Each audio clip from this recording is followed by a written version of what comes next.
You can import your Quizlet study set directly into Blooket with these simple steps. First, sign into Blooket at blooket.com. From here, click on Create or Set Creator in the left-hand column.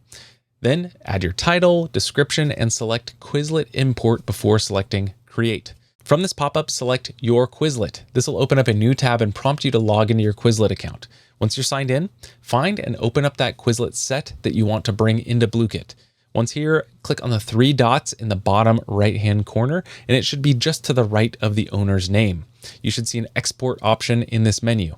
Now, you can only export sets from your own library, so if you don't see an export option, you must first select Save and Edit to copy this set into your own library.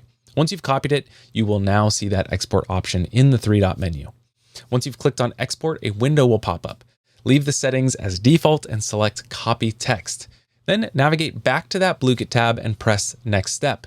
This is where you will paste the text you just copied into this text box. Scroll to the top of the text just to make sure that the question formatting is correct. The information in the left-hand column will be your answers, and the information in the right-hand column will be your questions.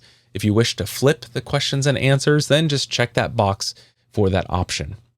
In this example, I want the multiplication problem to be my question and the product to be my answer. So I'll just check this box to flip my questions and answers. When you're ready to import, select Add Questions. Your questions will now be in Blooket where you can further customize and edit them. Once you're happy with your set, click Save Set. You can even follow these same steps to import and add more questions to your existing sets with these buttons right here.